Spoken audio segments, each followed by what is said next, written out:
Merci beaucoup.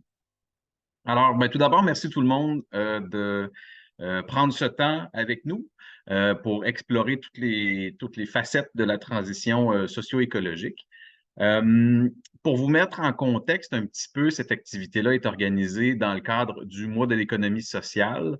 Et c'est organisé par les pôles d'économie sociale des Laurentides, représentés par moi-même, Alexandre Fournier, de la Naudière, représentée par Rachel Delorme, et de la Mauricie, représentée par Marie-Claude Caron-Larose. Pour le mois de l'économie sociale, en fait, ça se tient depuis 2019 au mois de novembre. L'objectif, c'est de faire connaître cette manière d'entreprendre collectivement et ce veut être un moment pour rassembler les actrices et acteurs du mouvement pour les célébrer et les faire rayonner. D'ailleurs, je pense que vous allez assister à une première ce midi, là, en fait, de mémoire. Je pense que c'est la première fois que nos trois pôles organisent ensemble un événement commun. Cette idée-là est partie en fait d'un souper sur une terrasse à Shawinigan lors d'un rassemblement du chantier de l'économie sociale sous le thème de renforcer les capacités d'agir des communautés par l'économie sociale. Donc, vraiment, ce panel, c'est un prolongement de cette thématique qui visiblement intéresse une panoplie de secteurs d'activités. Là, si je me fie à la liste d'inscriptions, on a des gens du milieu universitaire, de différents ministères, du municipal, d'entreprises.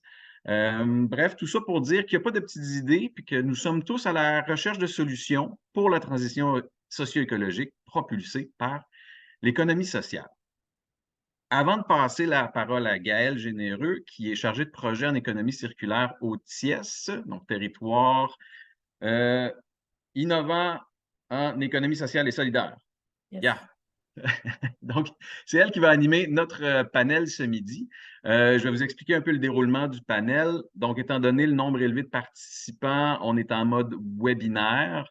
Vous ne pouvez pas ouvrir votre micro et votre caméra pour intervenir directement. Par contre, comme je l'ai mentionné plus tôt, n'hésitez pas à écrire vos questions dans Q&A en bas, questions et réponses. Et puis, au fur et à mesure des discussions, on va intégrer ces questions-là ou on les garde pour la fin où il y aura une période plus ouverte avec nos panélistes. Notre programmation, elle est double aujourd'hui.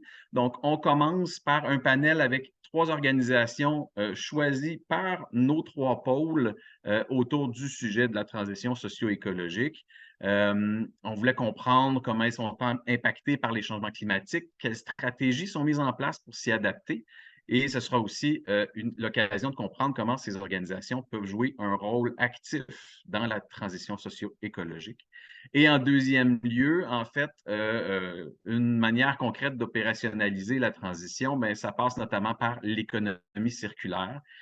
C'est ça. Donc, les TIES ont préparé quelques outils de transfert de connaissances, puis Gaël va nous les présenter plus vers la fin de notre activité. Alors, sans plus tarder, Gaël, je te laisse la parole. Merci Alexandre. Bonjour tout le monde. Je suis très contente d'être avec vous aujourd'hui.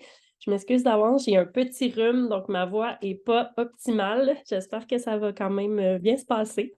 Donc oui, on est au TIES, on est très content de participer à ce panel.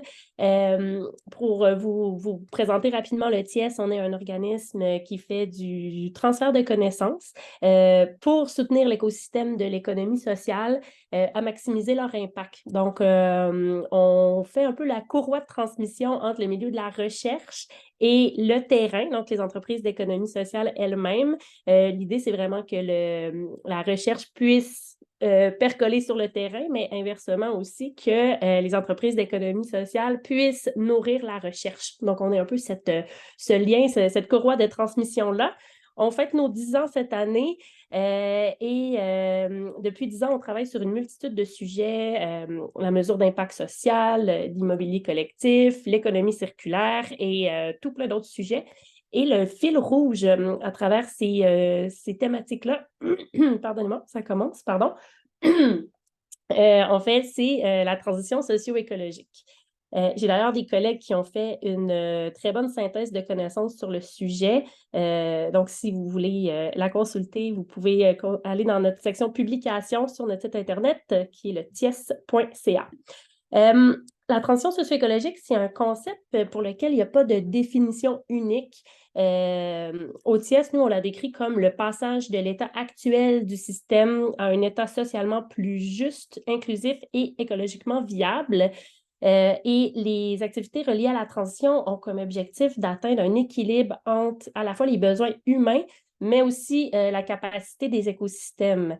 Le milieu de l'économie sociale, on le voit, on l'entend beaucoup sur le terrain, a cette préoccupation-là qui, au niveau de la transition socio-écologique, plusieurs veulent inclure ces réflexions-là sur la transition au sein de leur mission, de leur pratique.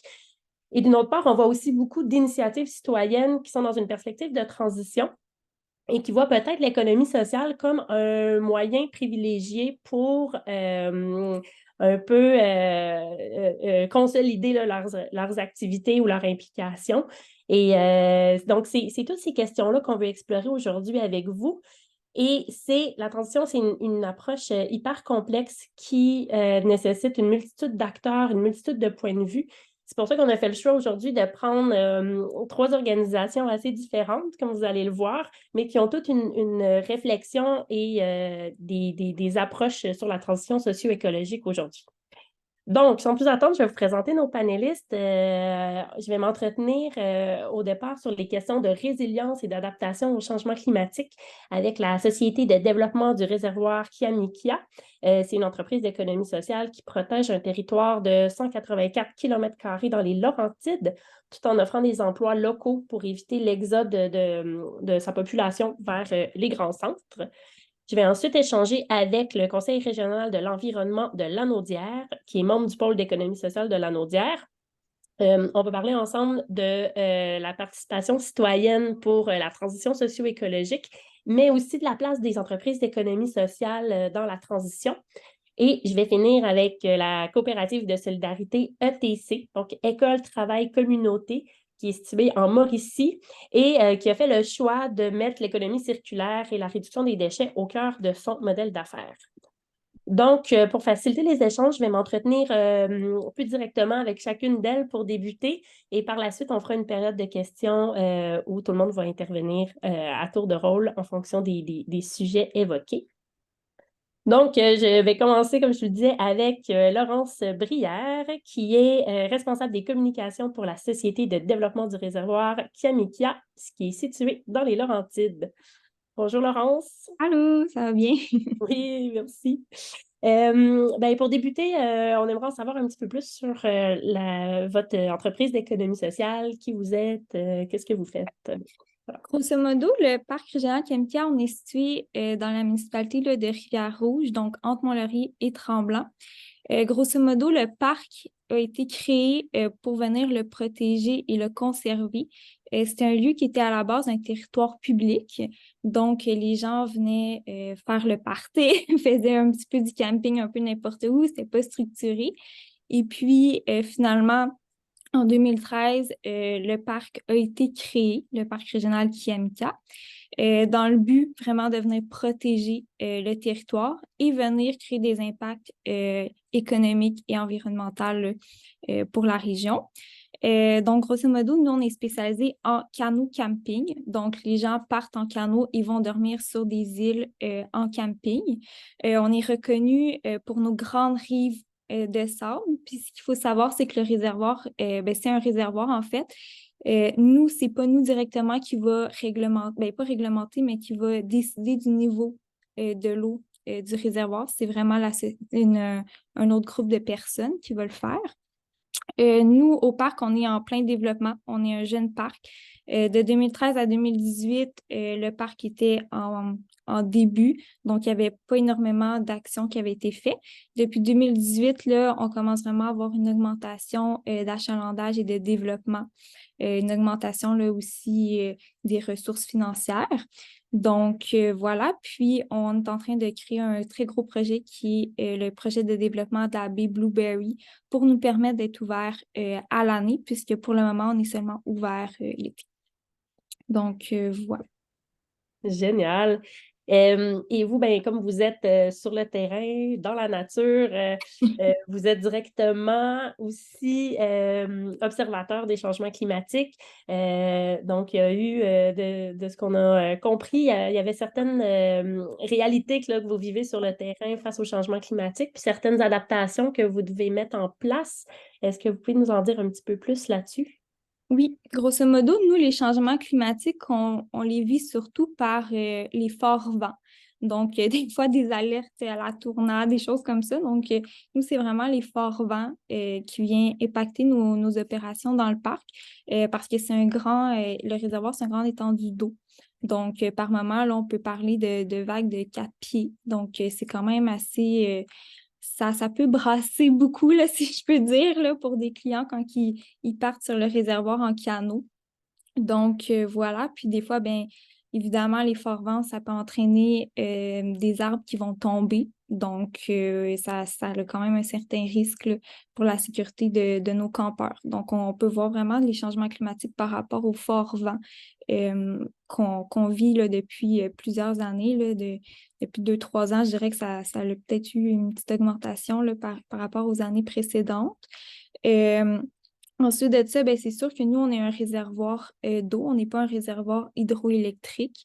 Donc, c'est sûr que c'est pas nous qui avons le contrôle sur le niveau d'eau au parc. Donc, c'est sûr que quand on arrive au printemps, puis que le niveau d'eau est très élevé sur le réservoir, ben, c'est sûr que ça a des impacts sur l'érosion de nos berges. Donc, il y a certains sites qu'on doit déplacer, des sites qui sont inondés malheureusement. Le niveau d'eau peut vraiment varier là, sur le réservoir. Puis, ben, cette année, on a vécu un peu les feux de forêt, là, un peu comme partout au Québec, je dirais. Nous, on l'a vécu là, surtout par le smog qui faisait en sorte que les gens ne peuvent pas parfois là, venir pratiquer le camping là, au parc. Et est-ce que vous avez des réflexions au niveau de comment vous adapter à ces changements-là? Oui, ben en fait, nous, au parc, comment on fonctionne, c'est tout le monde a le droit d'apporter ses idées. À la fin de l'année, on se fait toujours une rencontre d'équipe. Euh, Peu importe c'est quoi ton rôle dans l'entreprise, tout le monde peut apporter leurs idées. Donc, c'est sûr que on a une équipe là, qui vit les changements climatiques à tous les jours, qui voit des terrains des fois là, en mauvais état dû au fort vent ou à l'érosion. Donc, c'est sûr qu'en équipe, on essaie de trouver des solutions. Euh, donc, par exemple, des fois, on recalise de certains sites, on va planter des arbres, il y a plusieurs trucs qui sont mis en place, mais ce qu'on fait aussi, c'est donner de la formation à certains employés. Il y en a qui ont été faire des formations sur certaines essences d'arbres pour voir lesquelles ceux qui s'adaptent mieux au changement climatique que d'autres. Donc, voilà. Parfait. D'un point de vue plus global, selon vous, comment votre entreprise d'économie sociale peut contribuer à la transition socio-écologique? Ben, en fait, je crois que c'est vraiment parce que on est confronté un petit peu au changement climatique de près. Donc, je pense que c'est vraiment en étant de face, en étant comme dedans vraiment tous les jours. Je pense que c'est un petit peu ça qui fait en sorte que toutes nos réflexions sont orientées là, vers l'environnement, vu qu'on dépend aussi là, de l'environnement là, et du territoire dans lequel on est là, définitivement. Puis de donner aussi un lien, permettre aux citoyens d'avoir un lien aussi avec la nature, avec le vivant, hein. Ça aussi, c'est quelque chose que nous, on voit beaucoup là, comme moyen d'influencer les citoyens dans leur amour à la nature puis à la conservation du territoire. Donc, votre rôle est certainement super important.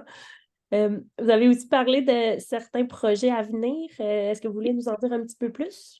Oui, ben tantôt, je parlais là, du projet de développement de la Bee Blueberry. Donc, en fait, le grosso modo, c'est un projet là, qu'on met en place, puis on pense toujours à, tu sais, il a fallu on a dû créer comme un chemin là, d'accès. Donc, nous, le chemin, on l'a fait faire là, par des étudiants là, d'un centre de formation professionnelle de la région.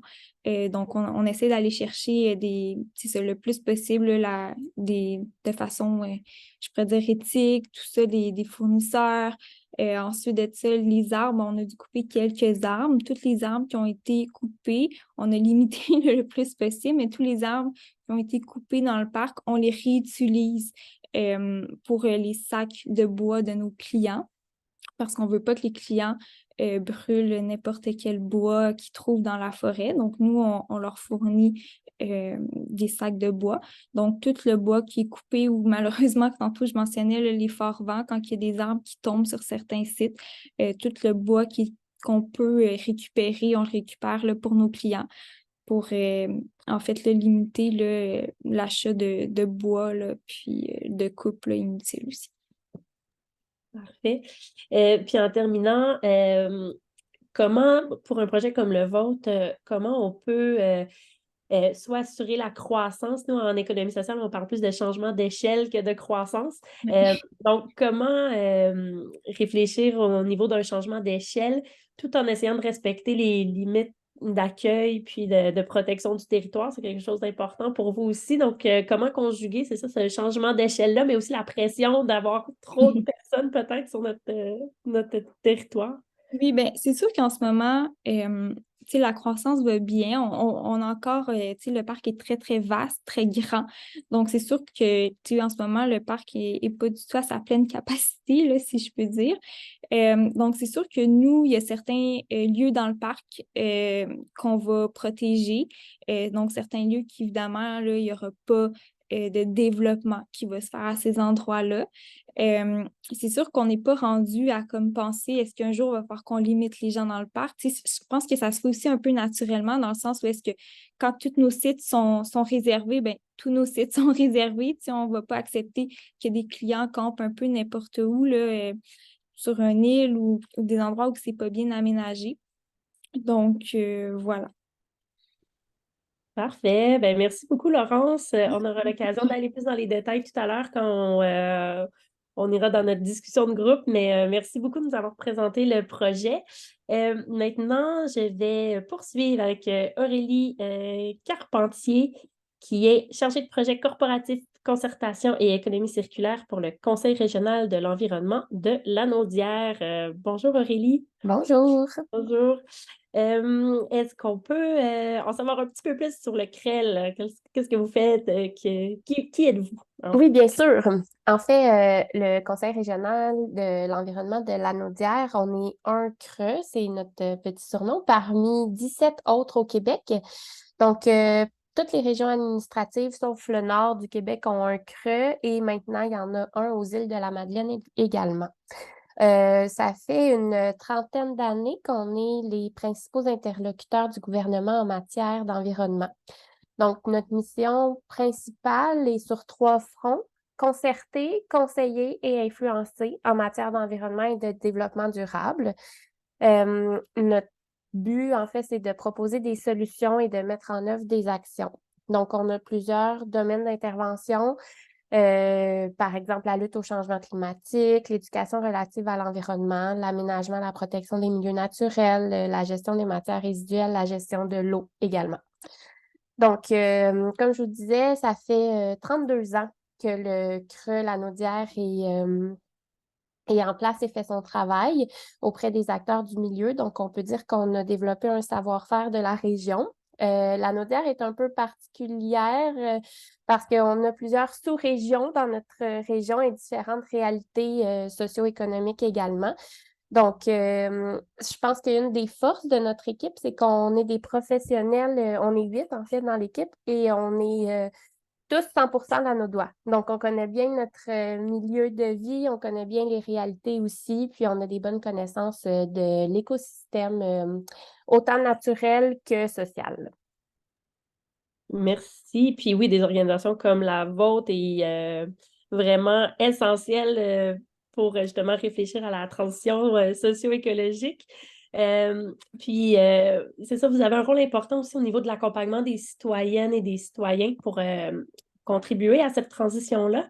Donc, je voulais vous entendre un peu sur, selon vous, quel est le rôle de la participation citoyenne dans la transition socio-écologique? Ben, en fait, comme je vous disais tantôt, on accompagne vraiment l'ensemble des acteurs du territoire. Là, on a vraiment un bon moment à saisir. On a un bon momentum dans la Naudière. Il y a les municipalités qui ont travaillé ensemble au printemps dernier pour élaborer la déclaration de l'environnement de la Naudière. Donc, les élus se sont réunis. Ils ont rédigé cette déclaration-là. Ils sont partis avec comme mission d'aller mobiliser les conseils. Donc, sur nos 58 municipalités, on a 47 conseils qui ont joint et qui ont adhéré à la déclaration.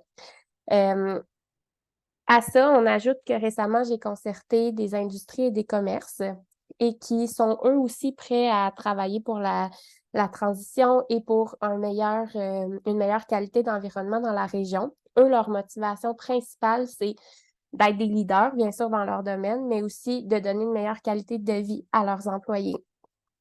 Et ça, pour eux, ça se fait autant dans l'environnement immédiat des industries que dans la région de manière générale. Sauf que si les municipalités et si les industries de la Naudière sont rendues là, pour nous, c'est parce que les citoyens en ont fait la demande et que les citoyens sont mobilisés et qui veulent que les changements soient faits.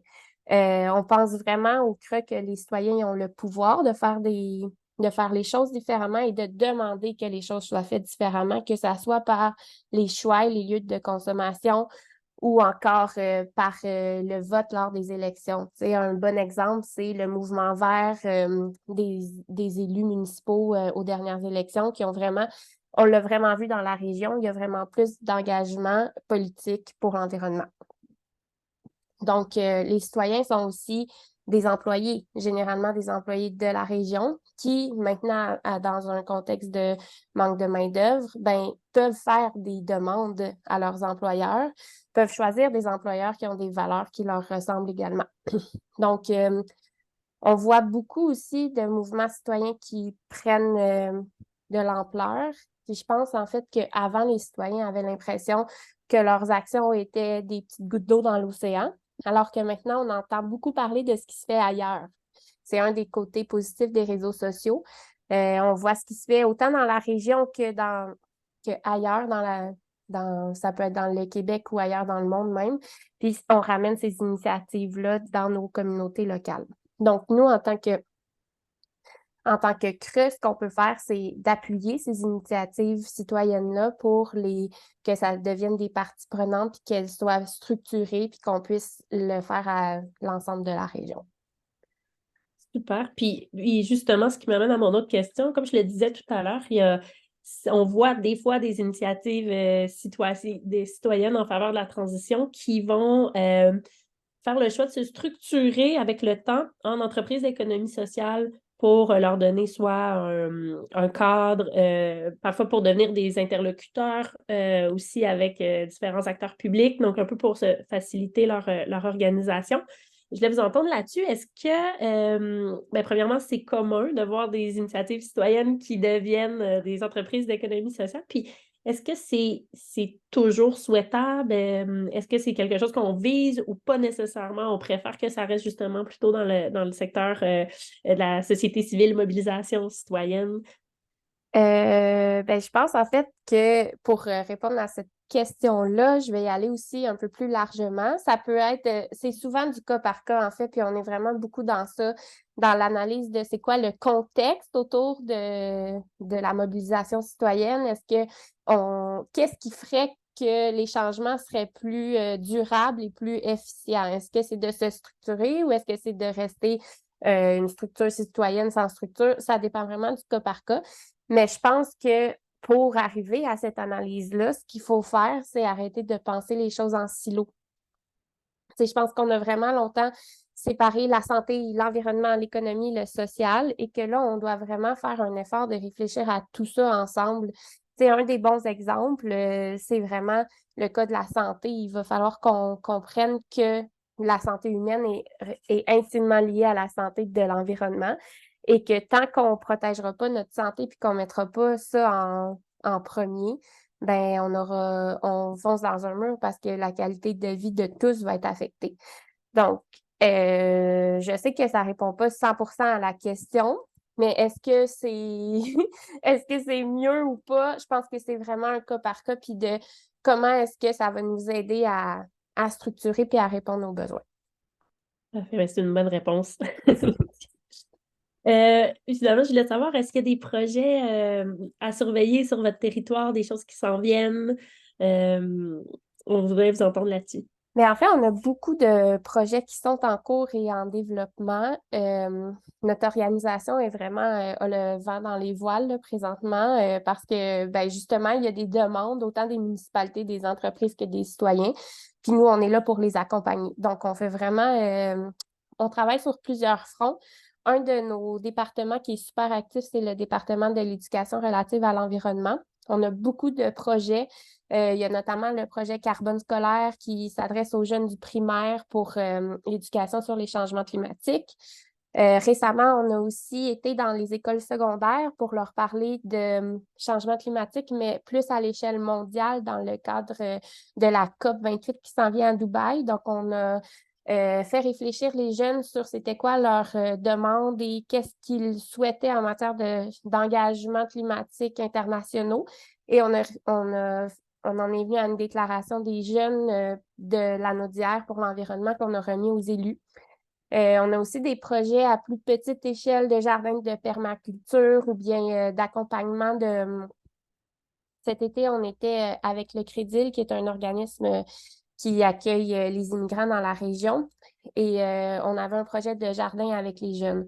Donc, on a profité du prétexte du jardin pour leur parler de biodiversité, de gestion des matières résiduelles pour vraiment pour faire des liens. Donc, nos projets nous permettent de développer un savoir-être, un savoir-faire avec des citoyens de tous âges. Parce que ce qu'on se dit, c'est que les citoyens, peu importe leur âge, demain matin, vont prendre des décisions qui vont impacter la qualité de l'environnement et la qualité de notre milieu de vie. Donc, on essaye de les outiller du mieux possible pour faire une meilleure gestion des matières résiduelles, pour inclure l'économie circulaire dans leur manière d'être, pour lutter contre les changements climatiques. Les choix de consommation, c'est un autre bon exemple de ce qu'on fait au quotidien. Ça, c'est notre travail beaucoup plus citoyen, mais on travaille aussi en collaboration avec d'autres acteurs comme les municipalités, comme Tourisme Lanaudière, par exemple, ou Sport et loisirs Lanaudière, avec qui on essaye de développer des messages qui sont cohérents et qui sont uniques dans la région. J'espère qu'on voit vraiment votre rôle pivot. Et justement, on sait que la transition va se faire avec une multitude d'acteurs. Hein. C'est à la fois les acteurs publics, à la fois les citoyens, à la fois les entreprises d'économie sociale, les entreprises privées, le milieu communautaire. Donc, c'est vraiment tous ces acteurs-là qu'on doit aussi mobiliser, concerter, engager dans cette transition-là. Donc, vous avez vraiment un rôle clé là-dedans. Puis en fait, pour nous, ben, tous ces acteurs-là, c'est des pièces de casse-tête là, qu'on essaye de mettre ensemble, mais que ultimement, on essaye de mener vers un projet commun qui est la protection de notre richesse. Sauf que ce qui est vraiment important, c'est que nous, on travaille avec tout le monde. Tout le monde qui a un désir et une volonté de mettre en place des projets qui vont être pour le bien commun, on les accompagne. Donc, tu sais, peu importe le point de départ, si une grande entreprise qui peut avoir des effets de pollution sur l'environnement a quand même la motivation qui veut améliorer les choses, ben on l'accompagne pareil, on n'est pas du tout fermé à une collaboration. Ben, c'est bien. Merci beaucoup, Aurélie. On aura la chance d'aller plus en détail tout à l'heure dans la deuxième partie de notre panel. Merci.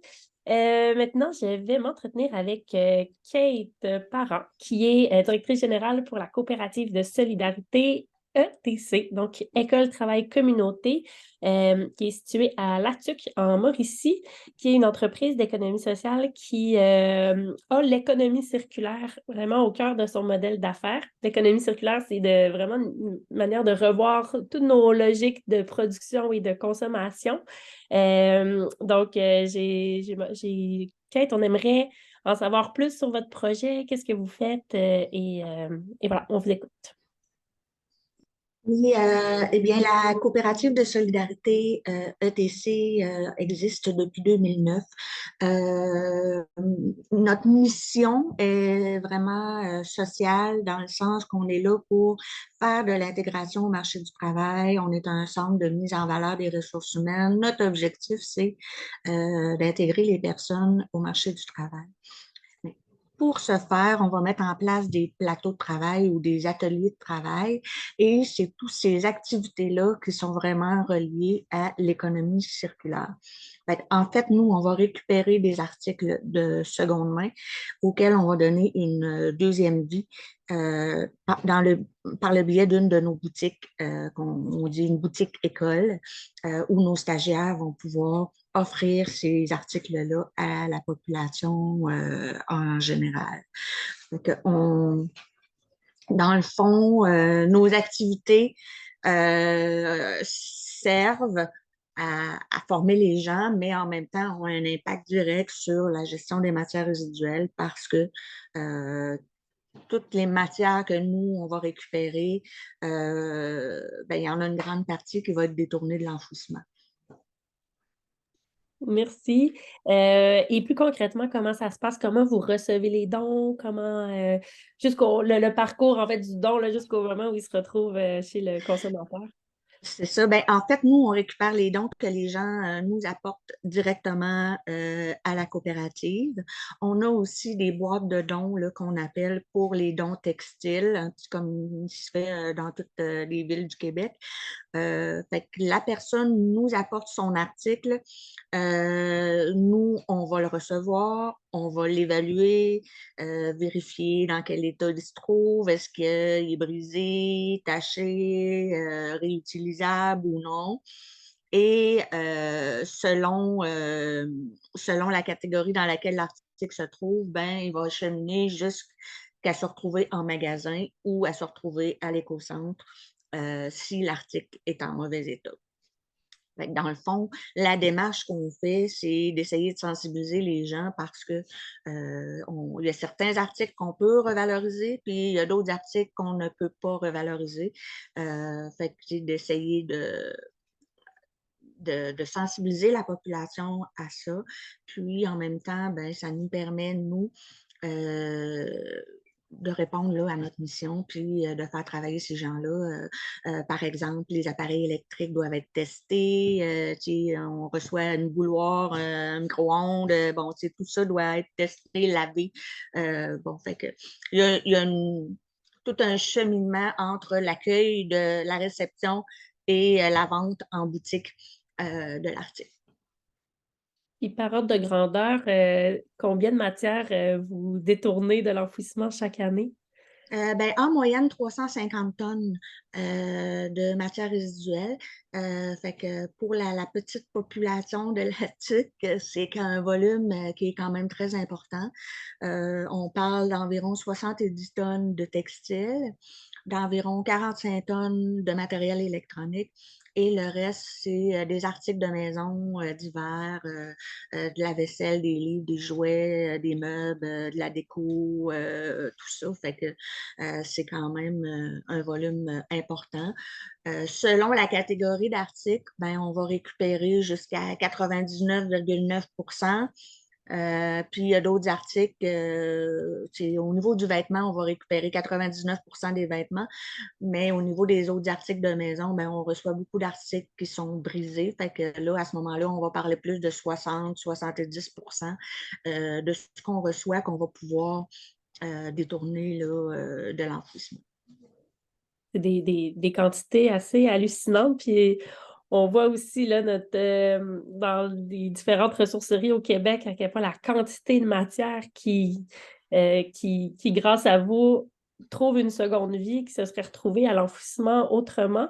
D'ailleurs, c'est ça, vous avez malheureusement été victime d'un incendie cet été Oui. qui a modifié un peu vos activités, c'est ça? Oui, en fait, en juillet dernier, nous, on avait fait l'acquisition d'une propriété il y a 4 ans, un ancien centre de rénovation. Et on avait plusieurs bâtiments, des entrepôts et tout ça. Alors, on pouvait se permettre d'accumuler ou de mettre de côté beaucoup, beaucoup d'articles pour une revente ultérieure. Malheureusement, ben, c'est ça, en juillet, tous les locaux ont été perte totale. On s'est retrouvés devant plus rien, même pas un crayon, même pas un. Tu sais, fait que tout a été détruit. Par contre, ben, on est une entreprise d'économie sociale, fait qu'on survit sur un 10 cents. Puis, on a réouvert là, dans des nouveaux locaux, je vous dirais, là, de façon temporaire. Là, on essaie de se structurer tranquillement, mais parce que la demande et le besoin dans la communauté, dans la population est tellement important que, tu sais, même si on a été juste un mois fermé, c'était important là, de se revirer pour que les gens n'aillent pas porter leur matière à l'éco-centre et aussi qu'on puisse offrir ces articles-là parce qu'on répond à une grosse demande, notamment au niveau des personnes qui ont moins de moyens pour se procurer des articles neufs. Fait que c'est important là, qu'on renaisse après cet événement-là. Puis, c'est ça, fait qu'on essaye de rebâtir quelque chose de solide dans de nouveaux espaces.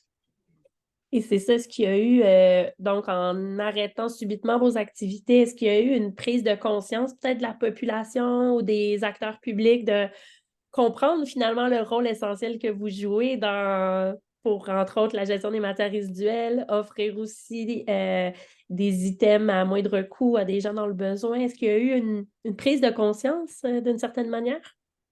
J'ai l'impression que oui, parce qu'on a vraiment senti un élan là, de générosité, autant de la part de la population que des partenaires du milieu.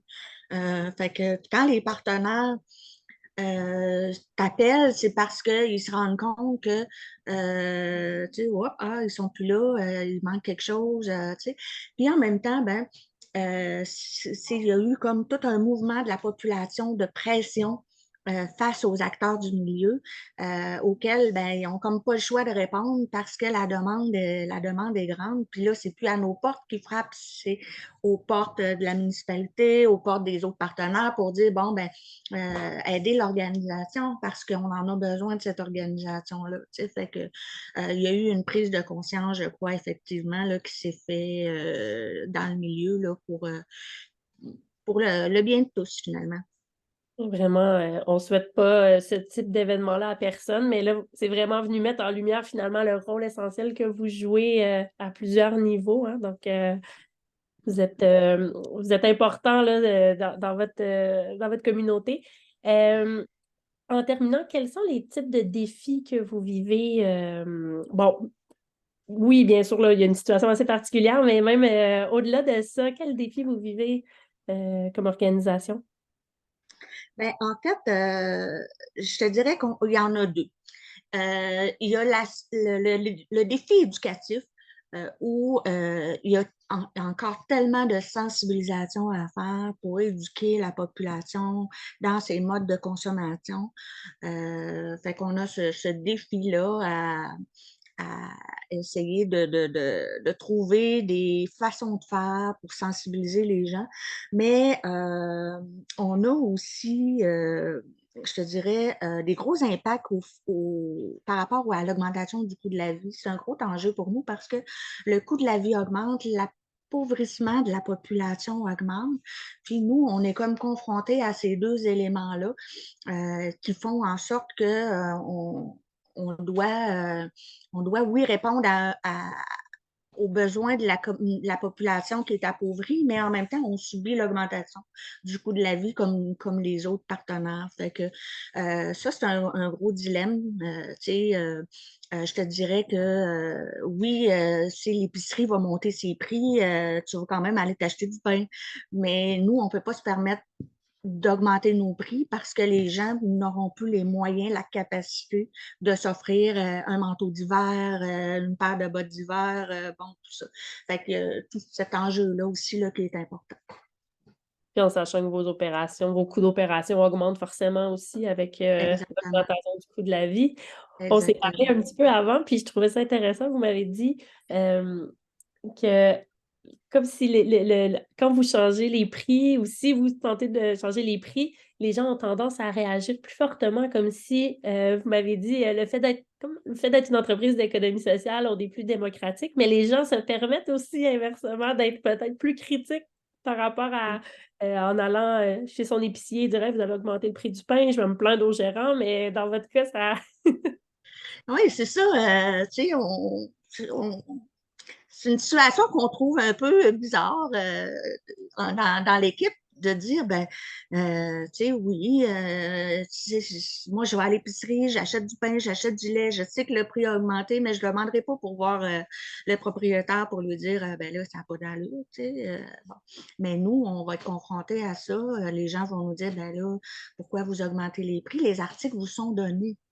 Ouais. Oui, les articles nous sont donnés, mais il y a toute une procédure, il y a toute une mécanique en arrière de ça qui engendre des frais. Fait que, c'est de prendre conscience de cette réalité-là à nos gens. Puis, en même temps, ben, il y a tellement un sentiment d'appartenance à la coop que les gens, les membres vont dire, ben, j'ai comme ma part de prise de décision dans l'organisation. Ça m'appartient, là, tu sais, le sentiment d'appartenance est tellement fort que les gens ont tendance à dire, ben, je vais donner, tu sais, je peux faire, j'ai un impact à donner, puis je peux m'impliquer, puis tout ça, fait que c'est assez particulier. C'est vrai, c'est une belle preuve, oui, de la mobilisation de votre communauté, de l'implication aussi dans la prise de décision. Donc, ben merci, Kate, pour le témoignage sur votre projet. Maintenant, on pourrait passer à une période de questions. Moi, j'en ai quelques-unes en banque, sachant aussi celles que vous nous aviez soumises en ligne au moment de l'inscription, mais on aimerait aussi avoir vos questions en direct du public. Est-ce que Rachel, on a quelques questions déjà? Oui, c'est ça. On avait une question là, qui vient de rentrer justement pour la ressourcerie à la TUC. Au niveau du profil de la clientèle, c'est quel genre de personnes qui consomment dans votre boutique? On pourrait commencer par ça. OK. Au niveau de la clientèle, nous, on a toujours fait, je dirais des efforts, mais ça s'est fait normal, naturellement, pour qu'il n'y ait pas de, comment je dirais ça, d'étiquette aux gens qui viennent chez nous. Fait que oui, on a la personne démunie qui va venir, à laquelle on va donner des articles gratuits parce qu'elle n'a pas les moyens. Mais il y a aussi les gens bien nantis qui vont venir parce que on a des beaux articles, parce qu'on a des articles pas chers, parce que si on s'achète un ou deux articles en friperie, ben on va peut-être pouvoir se payer un spectacle ou un concert qu'on ne pourrait pas se payer parce qu'on avait mis les sous ailleurs. Fait que la clientèle est très, très, très variée dans la boutique. Là, on ne parle pas de la clientèle de stagiaires, là, mais de la clientèle en boutique. Merci, Kate. Gaëlle, est-ce que tu me permets de poser une autre question? Au niveau de la structure juridique, là, il y avait une question. Je vais juste faire un petit récapitulatif. Là. Pour le CREL, on est dans une structure d'OBNL. Pour la ressourcerie de la TUC, là, on est dans une coopérative. Et pour le Kamika, le parc national, on est dans un OBNL également. Je ne me trompe pas? Parfait.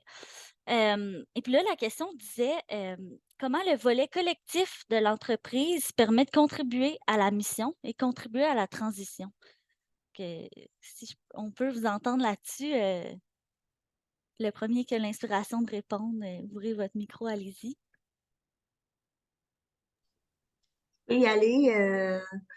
J'ai pas de problème. Ben, en fait, là, au niveau de la coop, on a plus de 800 membres. Dans le fond, le collectif qui va avoir un impact, ça va être vraiment, tu sais, on a bon an, mal an, 80, 100 bénévoles qui viennent au quotidien réaliser avec nous des activités. Fait que on va être à l'écoute de toutes ces suggestions, autant des clients que des membres, ben nous, on dit les membres de l'équipe, là, parce que ils font partie de l'équipe, bénévoles ou stagiaires ou tout ça. Fait que c'est d'être à l'écoute des gens qui viennent donner du temps chez nous pour les impliquer là, dans les activités, puis dans la prise de décision aussi, parce que c'est à partir de leurs besoins, des besoins qu'ils vont exprimer, qu'on va orienter nos actions. C'est sensiblement la même chose pour nous, sauf que nous, c'est pas nécessairement les membres, là, c'est vraiment la communauté élargie de la Naudière qui, à force d'entendre parler de nous, ou par bouche à oreille, ou parce qu'on les a contactés directement, nous font des suggestions, des demandes de projets, de collaboration. Puis c'est comme ça qu'on finit par tisser une toile, d'action qui répond au plus grand nombre. De notre côté, je pense que tantôt, je l'ai un peu mentionné, mais par le fait que n'importe qui dans l'entreprise peut apporter des idées. Autant là, la population là, peut venir apporter des idées. Là. Donc, il y a une espèce d'échange qui se fait autant employé-population et aussi, là, bien évidemment, le CA, là, qui est le conseil d'administration là, du parc. Donc, je pense que c'est les échanges là, avec tout le monde là, qui vient contribuer. Là. Merci à vous trois. J'ai peut-être envie de poursuivre. Gaëlle, est-ce que tu poursuis ou je poursuis avec les questions? Vas-y, si t'en as une, vas-y, je te laisse y Ouais, aller. ben, c'était la suite des questions qu'on avait déjà prévues, là. On y va avec ça. Le titre de notre panel aujourd'hui, c'était l'économie sociale, un pas vers la transition socio-écologique. Fait qu'il y a plusieurs éléments qui ont été mentionnés, mais ça vaudrait peut-être la peine que je pose la question suivante pour faire un récapitulatif puis vous entendre chacune là-dessus. En quoi l'économie sociale est une force pour la transition socio-écologique?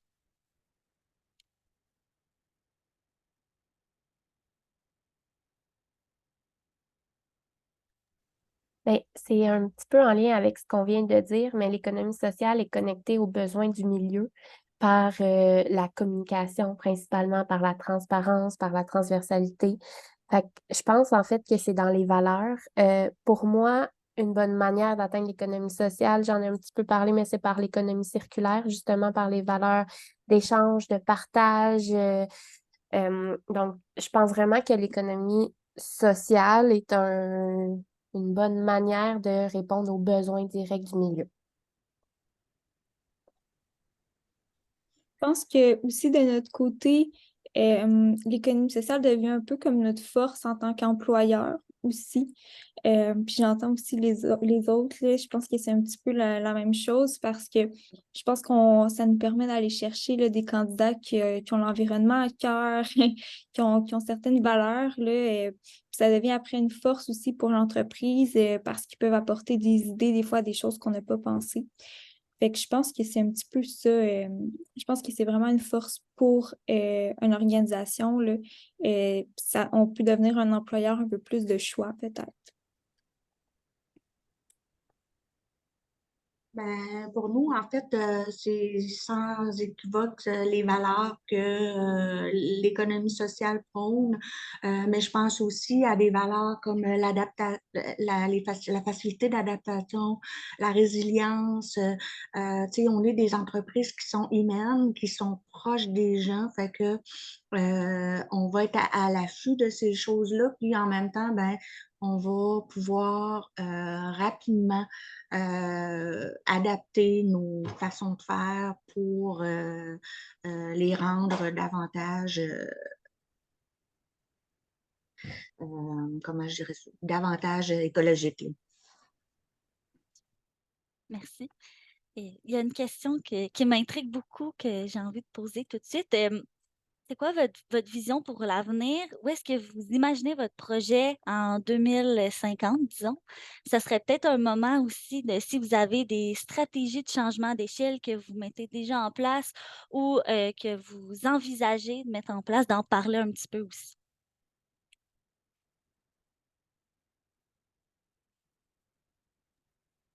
C'est sûr que 2050, c'est quand même très loin. Mais pour le parc, ben, tu sais, moi, j'espère que tout ce qu'on met de l'avant là, pour l'environnement, donc que ce soit planter des arbres, tous nos choix de matériaux, quand on fait des constructions, on essaie de prendre des matériaux durables. J'espère que ça va avoir marché, que ça va avoir eu des bons impacts. Euh, J'espère aussi j'espère que les clients vont être encore plus conscients peut-être de l'environnement, tout ça. C'est sûr que on le voit là, que tu sais, la plupart des clients sont conscients, là, ils respectent l'environnement, mais j'espère qu'on va pouvoir continuer à emmener ça. Puis j'espère qu'on va avoir encore des idées qui vont venir autant là, euh, de nos employés, qu'on va continuer à avoir cette espèce de dynamique-là d'échange pour s'améliorer. Fait que je pense que c'est vraiment une question de continuité, de voir où est-ce que ça va aller. Mais j'espère vraiment que ce qu'on met en place maintenant va avoir des impacts futurs, définitivement.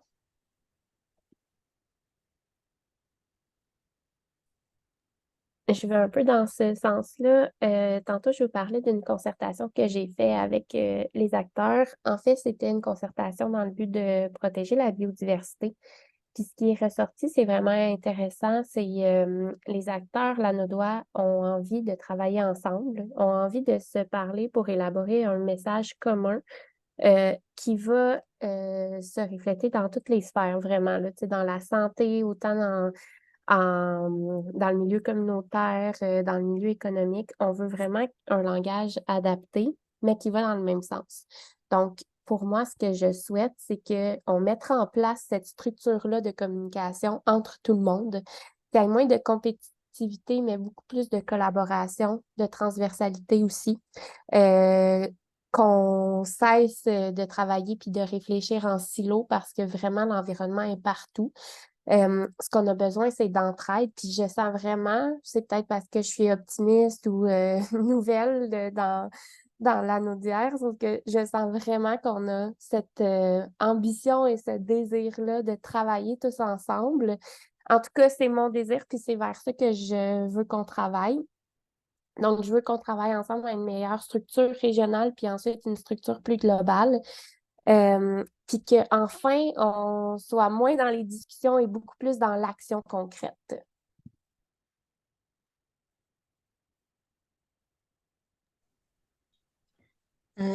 Pour nous aussi, je dirais que ça va dans la continuité. C'est sûr que là, on est dans beaucoup de planification à plus court terme avec l'incendie et tout ça. On essaie de voir où on va être l'année prochaine avant de voir où on va être en 2050. Mais effectivement, on espère toujours que les valeurs qu'on a, les valeurs qu'on essaie de mettre en place vont toujours être là dans 10 ans, dans 20 ans, puis qui vont être partagées par encore plus de gens, encore plus de personnes dans la communauté. Fait que c'est ça, comme les autres, là, la perpétuité, la continuité des actions. Kate, on avait une question justement au niveau de la ressourcerie. Elle va comme suit. La ressourcerie met de l'avant l'idée d'encourager les gens à donner à la ressourcerie avant d'aller à l'éco-centre. On a un dilemme. On le souhaite, mais on ne veut pas que les gens prennent la ressourcerie pour un éco-centre et y amènent des choses abîmées et non revendables. Comment sensibiliser à un bon don à une ressourcerie? C'est quoi un bon don à une ressourcerie? C'est le nerf de... C'est l'enjeu majeur de nos activités. Effectivement, il faut sensibiliser les gens parce que il y a souvent les gens vont Ça va être la loi du moindre effort. La sourcerie est en plein centre-ville, c'est facile, on va aller mener nos trucs là, puis eux autres, après, vont faire ce qu'il faut avec. Fait qu'il faut vraiment que les citoyens pas juste qu'ils aient qu'ils pensent vouloir protéger l'environnement, il faut qu'ils le fassent eux-mêmes. C'est pas, je vais l'amener à la ressourcerie, eux autres, ils vont s'en occuper, puis ils vont en disposer comme il faut. C'est de dire, ben non, ça, je vais l'amener à la ressourcerie parce qu'ils peuvent en disposer. Sinon, je vais l'amener à l'éco-centre. Fait que on fait beaucoup d'efforts de sensibilisation pour, dans le fond, il y a une question qu'il faut se poser quand on est un citoyen et qu'on veut amener quelque chose à la ressourcerie, c'est si moi je le voyais à la ressourcerie, est-ce que je me le procurerais? C'est la question de base. Fait que, oui, parce qu'il est en bon état, on parle pas de dire, bon, mais non, c'est pas dans mes goûts, là, c'est pas dans ma palette, mais est-ce qu'il est en bon état? Est-ce qu'il est fonctionnel? Est-ce qu'il est, est-ce qu'il est réutilisable? C'est aussi simple que ça. Puis ça, je pense que les gens, je pense que c'est donné à tout le monde d'avoir cette capacité de réfléchir à, je regarde l'article, puis je suis capable de dire oui, non, moi, je le reprendrais ou je le reprendrais pas. Là, fait que, malheureusement, souvent, on a des articles, on dit, mon Dieu, qu'est-ce qu'ils s'imaginent qu'on va faire avec ça? Fait que, c'est ça. Parfait. Merci beaucoup pour vos réponses. Pour moi, ça ferait le tour des questions qui ont été soulevées. Gaëlle, si tu es d'accord avec moi, je t'inviterais à poursuivre pour la deuxième partie du webinaire. Oui, avec plaisir. Merci beaucoup. Donc, comme on le disait tout à l'heure, il y a une deuxième partie là, qui débute à l'instant. Je vais vous partager mon écran, qui est le lancement de nos outils. Pardon, je vais mettre en mode diaporama. Le lancement de nos outils de transfert de connaissances sur l'économie sociale et l'économie circulaire. Donc, c'est dans le cadre du projet Synergie et modèle d'affaires porteur. Petite mise en contexte, au TIES, la question de l'économie circulaire est arrivée très tôt, en 2019, alors que le sujet n'était pas encore très à la mode. Il y a eu un questionnement à savoir, bon, l'économie circulaire s'en vient. Est-ce qu'il y a des liens qui existent entre l'économie sociale? Où serait la place de l'économie sociale là-dedans? Et en fait, très rapidement, on a réalisé qu'en fait, l'économie sociale fait de l'économie circulaire depuis des décennies, bien avant que le concept d'économie circulaire existe ou devienne à la mode. Donc, ça a poussé notre curiosité. On est allé sur le terrain à la rencontre d'entreprises d'économie sociale dont le modèle d'affaires repose sur l'économie circulaire. On voulait les connaître, comprendre quels étaient leurs besoins, leurs défis, étudier leur modèle d'affaires, comprendre qu'est-ce qui faisait que ces modèles d'affaires-là fonctionnaient ou quoi faire pour les ajuster, pour les aider à être plus forts et à pousser plus loin. Puis inversement, on a vu aussi une très grande mobilisation et un très grand intérêt de l'écosystème de l'économie circulaire qui nous a accueillis à bras ouverts en disant « Yeah, l'économie sociale, vous vous joignez à la parade, on a besoin de vous, on est très content de vous avoir. » Donc, ça a été vraiment un réel bonheur de faire ce projet-là. Qu'on a pu réaliser grâce au soutien financier du ministère de l'Économie, de l'Innovation et de l'Énergie qui a soutenu le projet. Actuellement, on clôt la deuxième phase de ce projet-là. Donc, il nous a soutenus sur les deux phases. Et on a aussi eu le soutien financier de la Fondation Lucie et André Chagnon. Donc, on remercie chaleureusement. D'un côté, on a travaillé avec une multitude de partenaires. Au TIES, notre approche, c'est la co-construction des connaissances. Pour nous, c'est quelque chose une démarche hyper importante de concerter, de travailler avec des experts, donc autant des entreprises d'économie sociale elles-mêmes qu'avec une multitude de partenaires experts qui s'y connaissent sur le terrain, qui nous aident à réfléchir à nos projets. C'est certain que la co-construction, ben, c'est toujours un petit peu plus long, mais en bout de ligne, on est convaincu que cette démarche-là permet de créer du contenu qui est beaucoup plus pertinent, qui est beaucoup plus adapté aux besoins et dont l'impact va être beaucoup plus fort à long terme. Donc, je remercie aussi tous ces partenaires, aussi toutes les entreprises d'économie sociale qu'on a rencontrées, qui ont été hyper généreuses de leur temps pour nous faire, nous aider à mieux comprendre leur réalité. Et de ça est née une série d'outils que j'ai l'honneur de vous présenter aujourd'hui. Donc, voici. Tout d'abord, on a créé un guide introductif pour les entreprises d'économie sociale qui veulent s'initier à l'économie circulaire. Donc, un peu de b.a.-ba là, de l'économie circulaire. Ce guide-là s'adresse autant aux entreprises elles-mêmes qu'à tout l'écosystème d'accompagnement des entreprises d'économie sociale. Donc, nous, ce qu'on souhaite, c'est que dans les pôles d'économie sociale, que les acteurs aussi de développement économique aient le réflexe de l'économie circulaire quand ils accompagnent une entreprise. Donc, de se dire, tu souhaites lancer une nouvelle entreprise ou tu souhaites revoir tes activités, est-ce que ça peut aussi impliquer des stratégies de réduction à la source, de mutualisation, de réemploi? Donc, c'est ce qu'on souhaite mobiliser avec ce guide-là.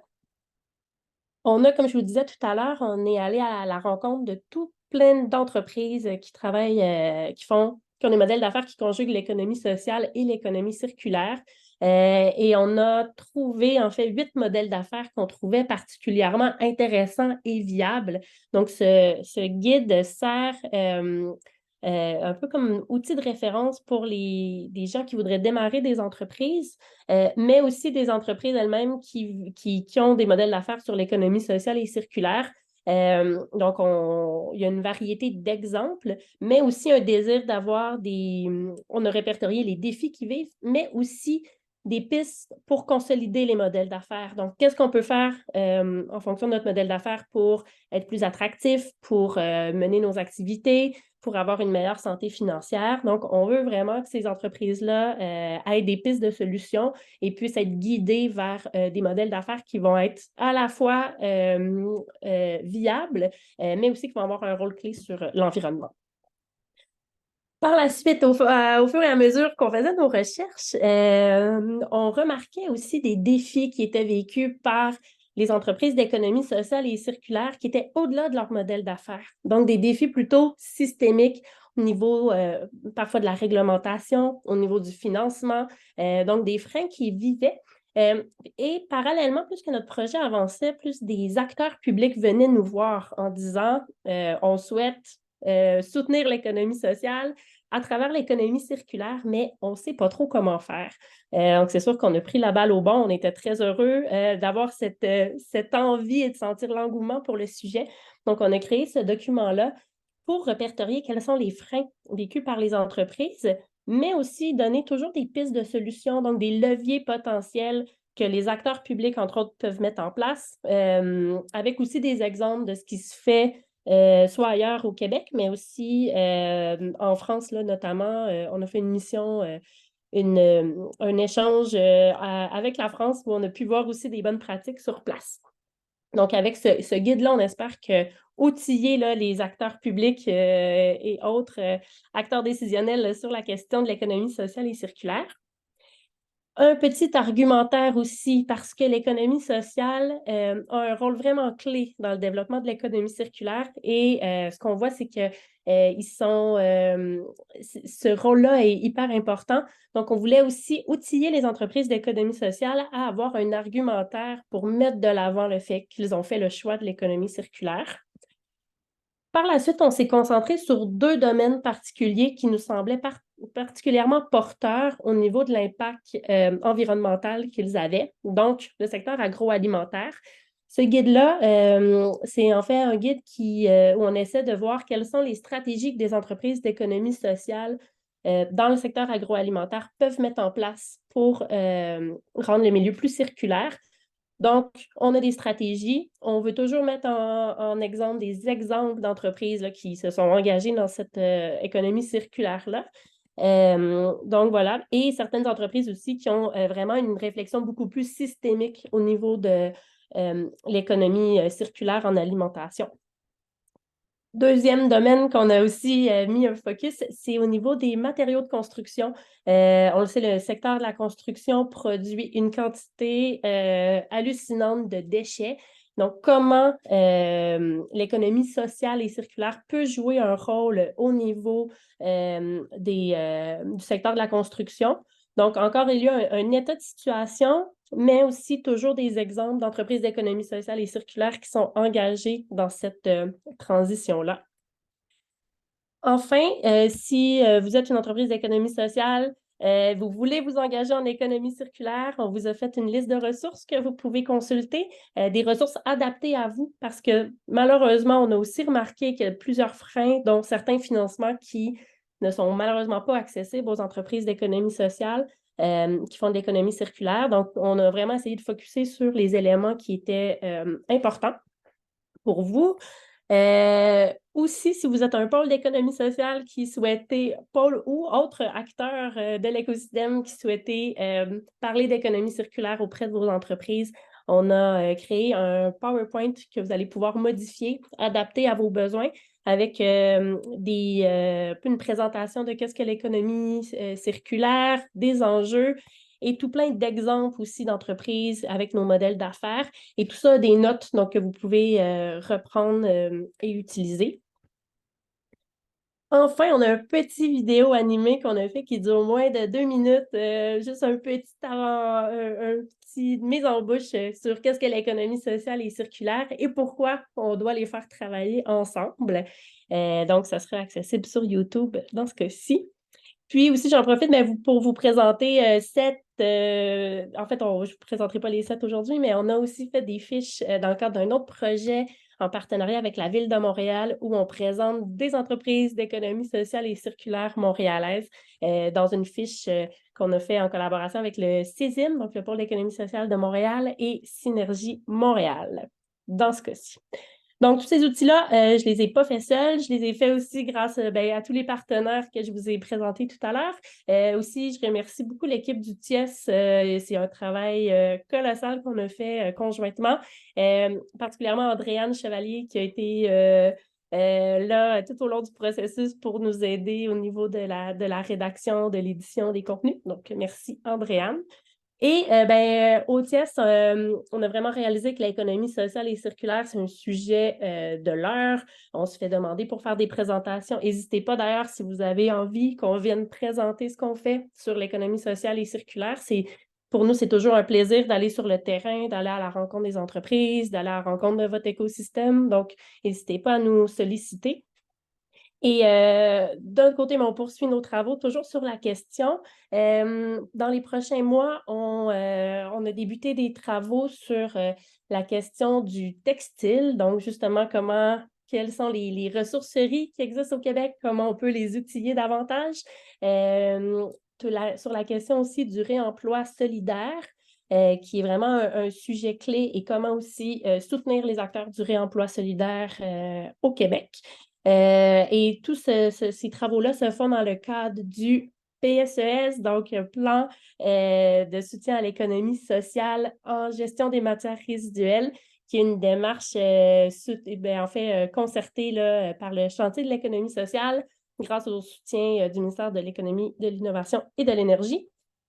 Et on a aussi un intérêt fort pour la question des encombrants. Donc, tous ces meubles, ces articles de jardin électroménagers qui sont, comme le nom le dit, encombrants, qui prennent la place, que les municipalités ne savent pas trop quoi faire avec.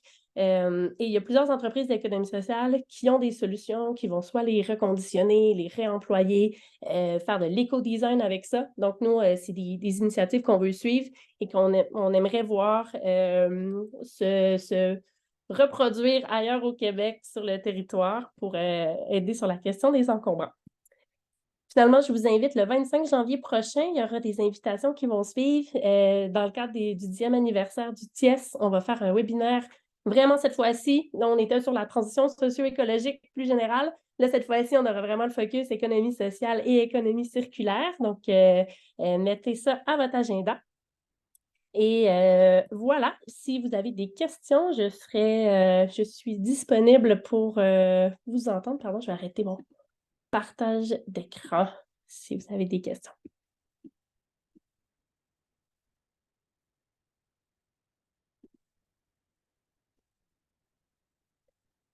Non,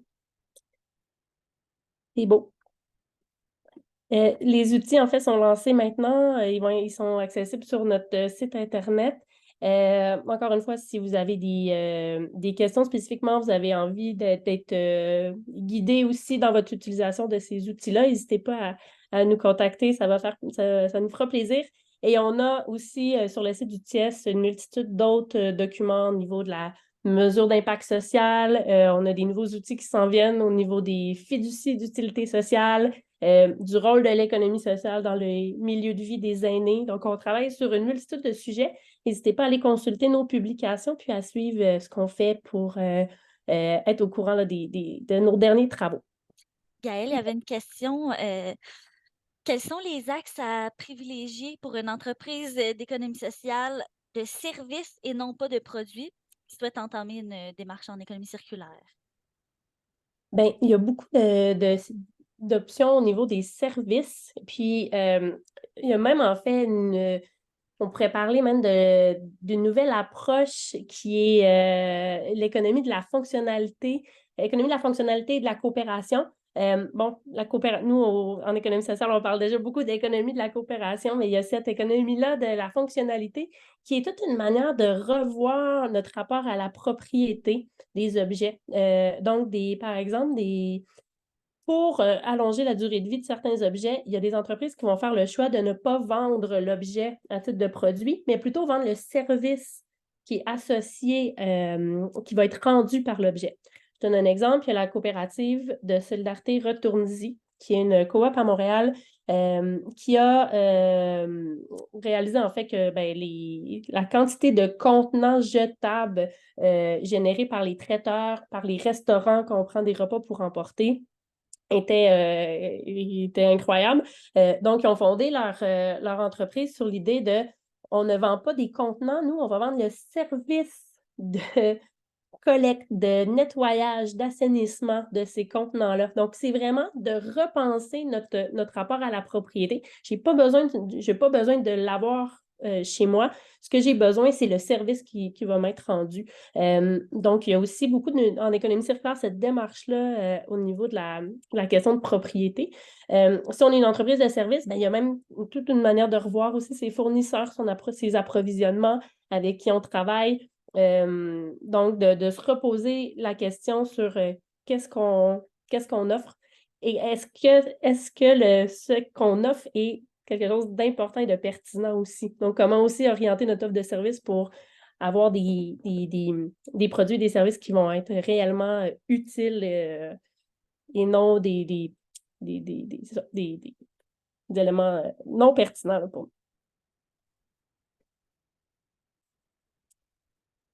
Est-ce qu'il y avait d'autres questions? Voilà. Ben, je vous remercie. N'hésitez pas à me contacter si vous avez des questions qui vous viennent plus tard. Puis, vous pouvez consulter le TIES.ca, donc TIESS.ca si vous avez d'autres envie de connaître nos autres outils. Je te repasse la parole, Alexandre. Oui, absolument. Juste mentionner, il n'y avait pas d'autres questions, seulement un commentaire d'Evan Murray de la CDRQ. Pas de questions, juste de l'admiration pour le travail réalisé sous ton leadership, Gaëlle. Alors, un beau commentaire comme ça, il faut le mentionner quand même. Merci. Donc, ben, c'est tout pour ce panel de discussion. Rachel, je ne sais pas si tu veux partager une dernière image. Dans le fond, si vous voulez en savoir davantage sur les entreprises de nos panélistes, on va vous laisser les liens vers leur site web. Donc, n'hésitez pas à aller consulter ça. J'imagine qu'on peut vous contacter aussi, Laurence, Kate et Aurélie, si on a des questions ou commentaires. J'imagine que vos coordonnées se trouvent sur vos sites web. Oui, tout à fait. Tout c'est sur notre site Internet. Excellent. Donc, ben voilà, on vous laisse consulter cela et on vous remercie encore une fois de votre attention, de vos questions, d'avoir participé. Et puis, voilà, bonne fin de journée.